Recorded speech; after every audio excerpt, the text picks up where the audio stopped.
जय मिथिला, जय मैथिली। परम प्रिय श्रोतागण, दुर्गा पूजा के शुभ अवसर पर निर्माता रतन झा आ रंगा एंटरटेनमेंट एक बेर पुनः अपना मिथिला के पारंपरिक भगवती गीतक अनुपम संग्रह जकर नाम थिक धूप दीप के माध्यम में उपस्थित है, जाहि में मिथिला के एकटा और नवोदित आवाज सुश्री अर्चना कृष्ण झा आ मिथिला के चर्चित परिचित आवाज भाई राम कृष्ण झा जी के लौक उपस्थित है।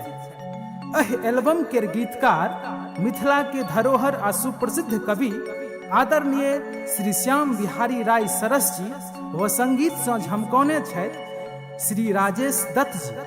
तो आओ सुनल जाओ ई माँ भगवती का अनुपम भजन संग्रह धूप दीप।